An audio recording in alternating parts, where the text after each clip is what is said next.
Pokemon Ultimate Adventures by Mikazuki. Chapter 18. Impending Doom. Out of all the fighters that walk this world, the Super Fiends are said to be the strongest group, and every one of them has a lifetime of battle experience. It is said that each member of the team has trained hard to acquire incredible strengths, even the ability to control the elements.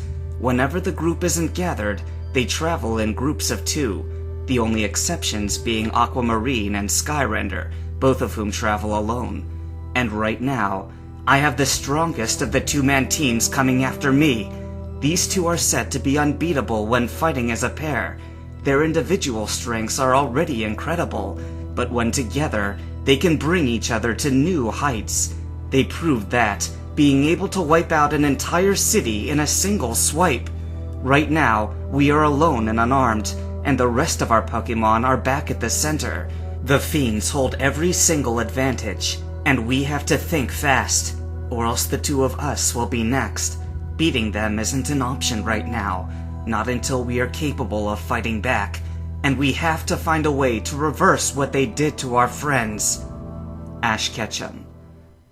Location: Marble City streets. Wah! This way! Ash rushed through the dark alleyways. Are you sure this'll get us to the Pokemon Center?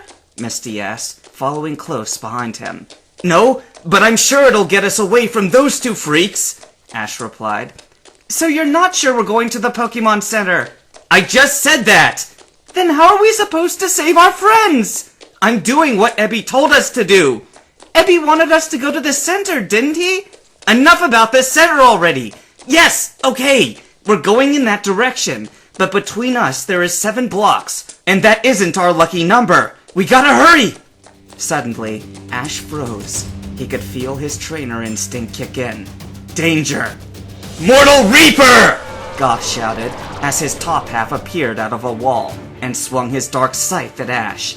Wah! Ash screamed, jumping back and narrowly avoiding it. Heading for the Pokemon Center, huh? I won't let you! Mortal Reaper! He slashed his scythe again at Misty, but it didn't hit her. It hit Togepi. Togepi! Togepi cried as it dissolved into thin air. What? Misty gasped. No! Togepi! Misty shrieked. You! She turned to Goth, tears in her eyes. I'll kill you! Get back!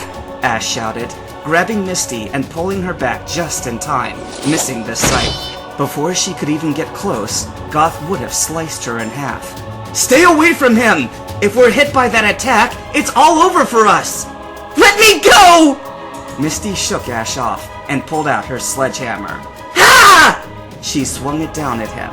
However, the Super Fiend skillfully evaded the attack, leaping out of the shadows and materializing in full. You actually want to fight me? Goth smirked, tilting his head and avoiding Misty's hammer just barely. He was toying with her. Pikachu! Pikachu attacked with the electricity. Before the electricity hit, he immediately sunk back into the darkness as a shadow, and the electricity hit nothing but empty air.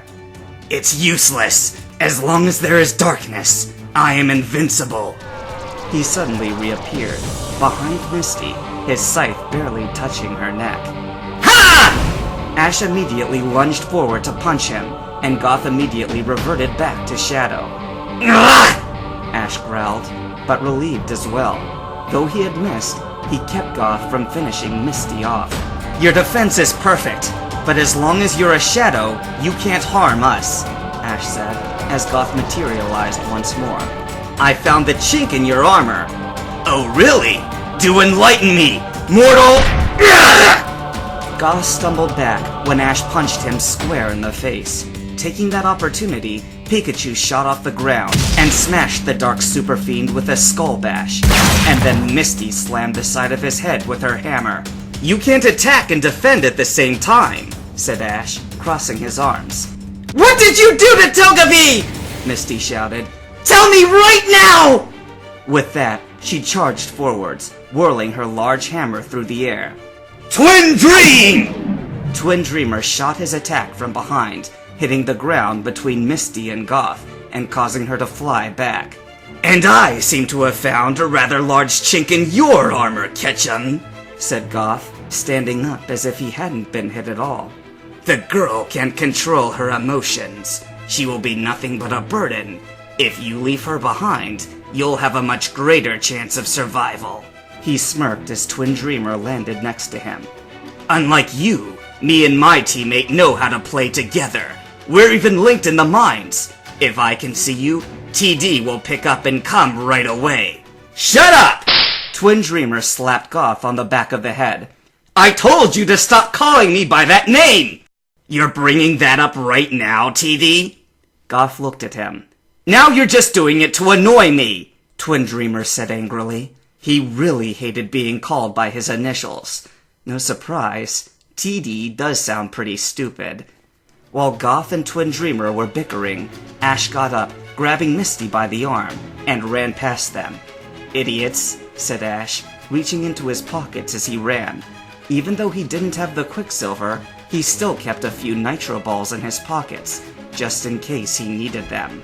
He rolled it across the ground over to Goth and Twin Dreamer's feet, and he grabbed Misty's arm and ran. The Nitro Ball touched Goth's foot. He looked down. What's this? Twin Dreamer sweat dropped. Hey, isn't that a Nitro? Ah! Both Goth and Twin Dreamer were sent flying in different directions. Yes, it was, Goth groaned and got up. Ash wanted to get to the Pokemon Center immediately, but Misty was slowing him down. Come on, Misty! We have to hurry! I'm not going anywhere, she answered and held out the sledgehammer. I am staying right here! But they'll come and get you, said Ash. Let them come! That damn Goth! You saw what he did to Togepi! I want revenge! Misty was in tears. Ash started to get annoyed, but he understood how she felt. After all, how would he react if the same thing had happened to Pikachu? He had to comfort her somehow. Listen, Misty, there's got to be a better solution than this. Now, I may not be the same voice of reason as Ebby, but I know that killing that dead-looking guy isn't the answer. And plus, even if you were to run right up to those two fiends and attack them, Goth is far stronger. You won't stand a chance against him, and the same thing will happen to you as it did to our friends. It's not worth it if you sacrifice yourself without even accomplishing anything. We can't win like this. We have to get to the Pokemon Center to get our Pokemon. I promise you, I'll do what it takes. Anything to get Togepi back for you. He looked at her straight in the eye. Misty was shocked at what Ash had said, but he was right. Okay. Misty wiped some tears out of her eyes and straightened up. I'm sorry, Ash. And you're right. It's not the time to be crying. Thank you. She gave Ash a hug, and then she let go and ran to the center. Whoa! Ash's eyes were wide open. He'd nearly fainted from the sudden turn of emotion, but he shook it off and ran to catch up. They had reached the Pokemon Center. Despite the power out, the center had its own emergency power source, and the automatic doors slid open. You go get the Pokemon! I'll get the weapons! He said, and Misty nodded.